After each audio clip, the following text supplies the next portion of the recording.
ఎవరెవరు వచ్చారమ్మా చెప్పినా కూడా. ఇప్పటికి? ఇప్పటికి ఎవరెవరు వచ్చారు? ఈ ఈ 4 రోజుల్లో ఎవరెవరు వచ్చారు హాస్పిటల్‌కి? ఎవరు రాలేదు మేడం. మహిళా మండలి మేడవాళ్ళు ఆళ్ళొచ్చారు. హ్మ్. ఆదివారం ముక్కు, మొహం తెలియనోళ్ళు ఆ ఏరియా వోళ్ళు, "అక్క ఇలా అయిందక్క ఇంటికాడని" చెప్తే ఆళ్ళు ఎందుకిలా ఇలా ఏది చేసావు హాస్పిటల్‌కెళ్తుంటే ఆళ్ళ ద్వారాగా ఆళ్ళు పిలిపిచ్చి ఆళ్ళ పేర్లు గూడా మాకు తెలీవసలకి. ఆ హ్మ్. ఏరియా వోళ్ళొచ్చి పిల్లని కొంచెం హాస్పిటల్ తీసుకెళ్ళి అప్పుడు మహిళా మండలి ఇప్పటి దాకా ఉండి, "మేమున్నాంలేమ్మా నడిపిస్తాం" చెప్పారు. హ్మ్. ఇంతవరకు ఇద్దరు ఆడోళ్ళే ముందుకు నడుపుకొని తీసుకెళ్తున్నారు గానీ, మగ మనిషి అని మాత్రం ఎవరు రాలా. ఇది చాలా ఎందుకు దారుణం తల్లి. లేనోళ్ళకొక న్యాయం. లేనోళ్ళకొక న్యాయం, ఉన్నోళ్ళకొక న్యాయం. ఈ హ్మ్. తెలంగాణలో లేనోళ్ళకి ఉన్నోళ్ళకి అని ఒక న్యాయంలాగా ఉండిపోయింది. అది నేనొక్కదాన్నే కాదు నాకు కడుపు కోత అలా ఉంది. అలా అవునమ్మా. అనిపిస్తుంది. ఉన్నోళ్ళకి ఒక న్యాయం, లేనోళ్ళకి ఒక న్యాయంలాగా ఉంది మేడం. హ్మ్. మీరేమని అనుకున్నా పర్వాలేదు. ఇంత ఎందుకు స్థితి? ఎందుకు ఏ పిల్లైనా ఇంటి ఆడపిల్ల ఏ ఆడపిల్లైనా ఒక్కటే. ఆడపిల్లలకి కనాలన్నా భయమేసిపోతుంది. తెలంగాణ ఎందుకొచ్చాము? ఎందుకొచ్చి నా కూతుర్ని ఇలా ఎందుకు చేసుకున్నాను? నా చేతురాలా? ఎందుకొచ్చానని గిల్టీ ఫీలింగ్ అయితే నాలో పడిపోయింది మేడం. న్యాయం జరిగిద్దని తెలీదు. ఇక్కడ మా ఫ్యామిలీ అంతా చచ్చిపోతేనే పోలీస్ స్టేషన్ ఎదురుంగా న్యాయం జరిగిద్ది మీకు మీ అమ్మాయి కాటికి. లేపోతే న్యాయం జరగదు. తెలంగాణ వచ్చినోళ్ళందరూ ఆడపిల్లలందరూ పోగొట్టుకోవాలి, చచ్చిపోవాలి, కుటుంబం సహా ఇక్కడే బలైపోవాలి. ఏ న్యాయం జరగదు మీకు. మేము ఇంతేనన్నట్టు నాకైతే అనిపిచ్చేసేసింది న్యాయం జరగదని. ఇంతమంది చెప్పుకుని ఇంతే చేసుకున్నా నేనైతే జరగదని ఇప్పుడు గూడా నాకు నమ్మకం గూడా లేదు మేడం. జరిగిద్దని. మీ వారు నమ్మకం గూడా లేదు. అమ్మ మీ వారు శ్రీను గారు ఆయన కూడా చాలా కన్న కూతురు ఇలా అయిపోతే చాలా కుదేలైపోయి ఉంటారాయన. మీ కుటుంబ సభ్యులు ఇతరులు ఎవరన్నా మీకు తోడున్నారా? మీ వారేమంటున్నారు? అంటే ఎలా ముందుకెళ్దాం దీనికి అంటే ఈ సమస్యను తీసుకునని అంటున్నారాయన. అంటున్నారు మేడం. జరుగుతూనే ఉంటుంది. రోజులు గలిసిపోతున్నాయి, వారాలు గలిసిపోతున్నాయి. ఏది జరిగిద్దని నమ్మకం గూడా మాకు గూడా లేదు. మా ఆయనకు గూడా ఇంకేం లేదు. అందరూ పోలీస్ స్టేషన్‌కి వెళ్ళిపోయి చచ్చిపోతాం పదండి ఇంకా న్యాయం జరగట్లేదని నేను మా ఆయన నిర్ధారించేసేసుకున్నాం. బతకాలని గూడా ఆశ లేదు మేడం. ఎంతమందైనా పనులు మానుకొని, మానుకొని మా చుట్టూ తిరగతే అంటే ఎంతకాలం తిరుగుతాను మేడం. ఇది జరిగిన రోజులైనా వచ్చి ఒక నాయకుడైనా ఒక రేవంత్ సారైనా ఆళ్ళైనా వచ్చి చేతులు జోడించి అడిగినా గూడా ఆ సార్‌కి కరెక్ట్‌గా అసలకి న్యాయం అని జాలి, కరుణ ఏది లేదు ఆ సార్‌కసలకి.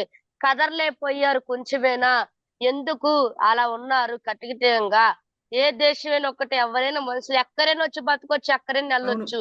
కానీ ఇలాంటివి జరిగితే మాత్రం ఇమ్మీడియేట్‌గా యాక్షన్ తీసుకోవాలి. ఇలా తీసుకోకుండా ఉంటే రేపు పిల్ల ఒక 4 ఇప్పుడు పిల్లకసలు 3:30 ఇంకా 4 గూడా రాలేదు మేడం పిల్లకి. ఎంత 3:30 దారుణం వయసే. అండి. ఆ! ఎంత దారుణం తల్లి. అంటే 3:30కి 4కి ఏదో వ్యత్యాసం ఉందని కాదమ్మా. కానీ ఇంకా డిసెంబర్‌లోనే ఇంకా గుండె జారిపోతోంది. 4, 3:30 ఒకటే వయసయినా కూడా 3:30 ఏళ్ల పసికందుని వాడు ఎంతటి నీచుడు, దరిద్రుడైతే ఇంతటి ఒక ఒక ఒక దుశ్చర్యకి పాల్పడతాడని చెప్పి చిట్టి తల్లి ఎంత ఎంత బాధపడి ఉంటుందమ్మా. ఎంత దానికి తెలియని వయసులో ఏం జరుగుతోందో ఇంత అన్యాయం ఒక దాడి జరిగితే ఒక మృగం వచ్చి దాడి చేస్తే ఆ చిట్టి తల్లికి ఎంత ఘోరంగా ఉండుంటుందమ్మా తల్లి. దగ్గరున్న హాస్పిటల్ ఎంత ట్రీట్‌మెంట్ చేసి ఆపరేషన్ తీసుకెళ్ళి నా కూతురు అంత నరకం పడిన దగ్గరుండి చూసా మేడం నేనైతే టెస్ట్‌లకి, గిస్ట్‌లకి ఆయన్నైతే జైల్‌లో పెట్టి టయానికి ఫుడ్డు, టయానికి గుడ్లు అన్నీ పెట్టి ఆయనైతే హాయిగా ఉన్నారు. ఇక్కడ నా కూతురు నరకం పడుతుంది మేడం. మేము ఒక్కటే అడుగుతున్నాం మేడం మీడియా ద్వారా గూడా న్యాయం చేస్తే చేయండి మరి. మీరేం టీవీలో ఏసి న్యాయం చేయాలని అనుకుంటే పోరాడాలనుకుంటే పోరాడాలండి మేడం. మా సాది చెట్లు మేము తప్పకుండా పోరాడాం తల్లి. మేడం. ఇంకా ఈ 2 రోజుల దాకా చూస్తున్నాం మేడం ఎవరైనా వస్తే. రాకపోతే నిజంగానే మేమంతా చచ్చిపోతాం స్టేషన్ కన్నా పడి. మాకు లేదమ్మా. న్యాయం ఆ జరగట్లేదని. మాట ఆ! అమ్మ అమృత లేదు మేడం అన్నీ ముగ్గురు ఫిక్స్ పిల్లలు అయిపోయాం ఇంకా మేడం. ఉన్నారు. ఈ ఆ పిల్ల పిల్ల కూడా ఇంకా నరకం ఉంది. చూడలేకపోతున్నా మేడం. నా కూతురు నరకం నేను చూడలేకపోతున్నా మేడం. కళ్ళు ఎదురుంగా పెట్టుకొని నా కూతురు నా నరకం సరైన తిండి లేకుండా పిల్లకి, సరైన పోషాహారం లేకుండా పిల్లకి దిగులుగా దిగలిపోయింది మేడం. నేను ఆ నరకం నేను చూడలేకపోతున్నా మేడం నా కన్న కూతుర్ని. నేనెందుకు ఇక్కడొచ్చి ఇలా చేసుకున్నా నా కూతుర్నని, నా చేతురాలే చేసుకున్నా నా కూతుర్నని నాకనిపిస్తుంది మేడం. నా వల్లే అయ్యింది. నేను ఇంటికాడున్న అలాంటి కామాతులు ఉన్నారని మాకు ముందుగా తెలుసుంటే, మేము అసలు తెలంగాణకొచ్చేవాళ్ళం కాదసలు నా పిల్లలు తీసుకొని. అసలు రావు మేడం అసలు తెలంగాణ వచ్చేవాళ్ళం కాదు మేడం. ఆంధ్రాలోనే చక్కగా ఉండేవాళ్ళం మేడం మేమైతే. ఇప్పుడు దాకా ఏది మీ జరిగింది లేదు మేడం మాకసలు అక్కడైతే. కాదు తల్లి ఒకటమ్మా అమృత. అమృత నీ ఆవేదన అర్థం చేసుకుంటున్నాం. మీరన్నది అంటే అలా ఊరు కాని ఊరొచ్చారని ఒక బాధ ఉంటుంది గానీ, ఇప్పుడు చాలా దారుణం ఏంటంటే అమ్మా కామాంధులు అన్ని చోట్ల దాక్కునున్నారు. ఇలా పక్కింట్లోంచి ఒకడు బయటకొస్తాడని మీకు ఊహకు కూడా అందుండదు. ఇది ఇది చాలా పెద్ద షాక్. ఇది అందరికీ షాక్ అమ్మా. అది కూడా ఇంత పసికందుని తీసుకుని వాడు అంత దారుణానికి, వాడికి అక్క చెల్లెళ్ళు అవి లేరేమో. ఉన్నారు మేడం. అక్క చెల్లెలు ఎందుకు లేరు మేడం? అక్క చెల్లెలు ఉన్నారు. వాళ్ళందరూ అంటే ఉన్నారు. మమ్మల్ని కూడా తిడతాకొచ్చారు. మమ్మల్ని కొడతాకొచ్చారు. ఆళ్ళు గూడా ఎందుకు మా అబ్బాయి ఎలా చేయరు, వాడు ఎలా చేయరు కానీ మీ ముందు ఒప్పుకున్నాడా తల్లి? మా ముందు నిలదీసి అడుగుతేనేమో ఊర్లో లేరు మేడం. ఊర్లో లేని ఆయన ఎలా వచ్చి మా పిల్లని ఎలా చూసారంటే ఆయనే చెప్తున్నారు మేడం. బట్ట పిల్ల ఎలా కూర్చుందో, ఎలా బాత్రూమ్‌లో ఉందో ఆయనే చెప్తున్నారు మేడం. నేను పిల్లని చూసాను కానీ ఏమి చేయలేదు. వాష్‌రూమ్‌లోకెళ్ళాను. కానీ నేనేం చేయలేదని పిల్లని చెప్తున్నారు మేడం. రిపోర్ట్ రావాలన్నారు. రిపోర్ట్ వచ్చినా గూడా, సాక్ష్యం వచ్చినా గూడా ఇంకా పట్టించిపోతే ఎందుకు మేడం? సరే మేడం ఇయన్నీ పక్కకు పెట్టండి. శిక్ష అన్ని పక్కకు పెట్టండి. నా కూతురిని చంపుకోవాలేంటి మేడం నేను? ఇలా జరిగింది తెలంగాణలో. ఇలా అయింది తెలంగాణలో. నా కూతుర్ని చంపుకోవాలేంటి మేడం? సరైన వైద్యం గూడా చేపియపోతే పిల్లకి మేమేనా అవును. నివేదిక చేసి మాకు ఇయ్యి ఇవ్వండి, అయ్యి ఇవ్వండి అని మేమేమైనా అడుగుతున్నామా? పిల్లకి ఆరోగ్యంగా ఉండాలి. పిల్లని హాస్పిటల్ చూపించండి కొంచెం అనేగా మేము అడుగుతున్నాం గాని మేడం, మేమేమి అడగట్లేదు. ఎందుకు మేడం ఇలా మాకు? ఎందుకు మాకు మాకెందుకు మీ శిక్ష? కడుపు కోత భరించాలంటే మేము భరించలేము మేడం. మేము మా మనసులో నిరిగిపోయినాయి మేడం. మా ఓపికంతా చచ్చిపోయింది మేడం. భూమాతకున్న ఓర్పు ఆడదానికి ఉందనంటారు. మా ఓర్పంతా చచ్చిపోయింది మేడం. ఇంత నేను పడ్డ బాధ ఏ తల్లి పడకూడదు, ఏ చిన్నలు రాకూడదని నేనంత పోటీ నుంచి ఎంత ముందుకెళ్ళాలనుకున్నా గూడా హ్మ్. సహనం చచ్చిపోయింది మేడం. ఆ పిల్లని చూసుకుంటా మేము ఏమి లేవు. నిద్ర లేని రాత్రులు గడుపుతున్నాం మేడం. పిల్లని ఎదురుంగా పెట్టుకొని పిల్లకి సరైన వైద్యం లేకుండా, పిల్లకి ఏది లేకుండా నిద్ర లేని రాత్రులు, పిల్లని ఇంట్లో పెట్టుకొని డిశ్చార్జ్ చేసి 3 రోజుల క్రితం. పిల్ల అల్లాడిపోతుంటంటే మా వల్ల కావట్లేదు మేడం. ఇంక మేము చేసేదేమి తెలంగాణకొచ్చింది ఒక కుటుంబం బలైపోయింది అని వార్త ఇనేనా కదులుతారేమో నాయకులని అనిపిస్తుంది అని చెప్పి చెప్పి చంటి రైట్. పిల్లుంది మేడం. పాలిచ్చే పిల్ల. అది పాలిచ్చే కూడా పిల్ల చెప్పాలన్నా కూడా రావట్లేదు మేడం. నాకు అంతే కూడా మేడం. ఏమనాలో కూడా అర్థం కాని. తెలంగాణకొచ్చింది బతుకు తెరికి ఒక కుటుంబం మొత్తం బలైపోయింది. ఈ బలైపోయినప్పుడైనా ఇంకెవరు రారు మేడం. అప్పుడు కదిలొస్తారు అనుకుంటున్నా మేడం నాయకులు. మీరు ఎవరు ఇంతదాకా మా బాధ విన్నారు కాబట్టి నమస్కారం దు మేడం. మీరైనా సాయం చేయండి మేడం. అమృత ఒక్క నిమిషం తల్లి.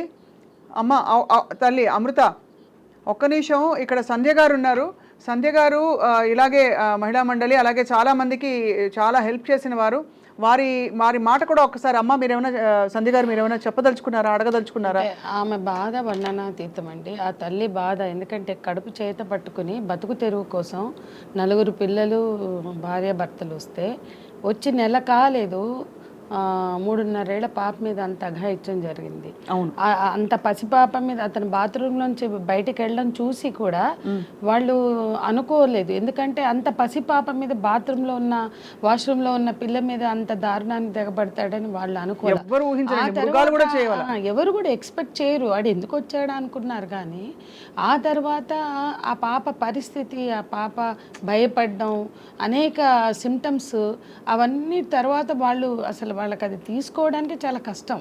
అది వాళ్ళు గుర్తించడమే చాలా కష్టమైంది.